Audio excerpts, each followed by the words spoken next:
March is Women's History Month, which we are honoring by featuring women in our community who are making a true difference here and worldwide. But in addition to highlighting these achievements, we're also looking at the ongoing gaps between men and women, including a major gap in the medical research.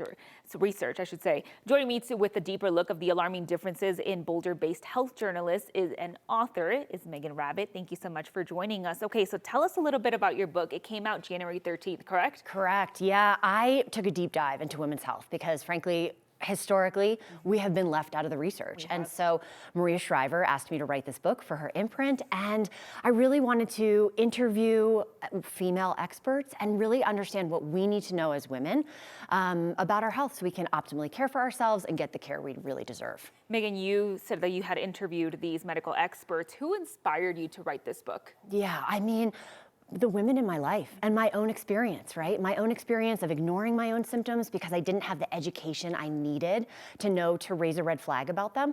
And also, thankfully, we are starting to make some progress when it comes to researching women in our own right. You know, for far too long, we were compared to the male quote unquote norm. Meanwhile, we are 51% of the population and we weren't studied in our own right. And so that's really what the driving inspiration was for this book. We should have made progress a long time ago. We are so far behind. The good news is that we're starting to play a game of catch up, slowly but surely, but we have a way to go. Is there something when you were interviewing these experts that surprised you while you were writing your book as well? Yeah, at every turn, I was surprised, which surprised me in and of itself because I've been a health journalist for going on 25 years. Wow. So one of the biggest shockers is that most of our doctors aren't actually talking to us about our lifetime risk of breast cancer. So we think that if we're getting our annual mammogram, we've got it covered. That's a really important screening tool, but actually we should be assessing our lifetime risk of breast cancer. Every day?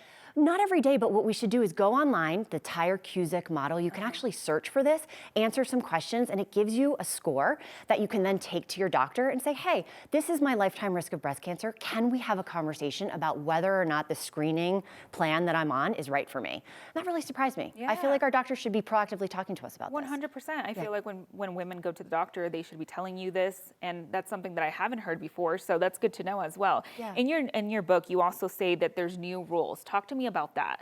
Yeah, I think one of the biggest new rules is that we have to really own our health in a new way. Oftentimes our moms say maybe just outsourced their care, right? They trusted that their doctors were on it with all the things. We often have shorter appointments now. We have different doctors. You know, our doctor who we've seen for years might leave the practice and then we have to see someone new. So we have to become the CEO of our own healthcare. You know your body best. We know our bodies best, but we need to educate ourselves about our bodies so that we can know what questions to ask, right? Know what we need to have on our radar based on our life stage. Was there a rule that you thought, this is a little outdated, especially because you mentioned we change doctors or someone else leaves the practice, and like you mentioned, we have to be, our teachers of our own bodies. Yeah. We need to know our bodies. We need to know our bodies. And I think one of the most outdated rules is assuming that the same symptoms that show up in men show up in us too. Heart attack is a great example of this. In women, and something most women don't know, is that oftentimes heart attack symptoms can be a little more subtle in us. And what that can mean is we maybe feel extremely fatigued or a little bit nauseated or have pain that's not the crushing chest pain that we think of when it comes to heart attack. And unfortunately, what that can mean is that if we go to the emergency department, we get turned away when we're actually having a heart attack. And so that's an example of how we really need to know the subtleties that we're finally starting to learn about the difference between women and men, and then advocate for ourselves. Meghan, thank you so much for joining us. She's going to stick around, you guys. She's going to be here at 3 and at 4, right? Yep, that's right. All right, awesome. Well, thank you so much. I'm going to send things over to Jaden.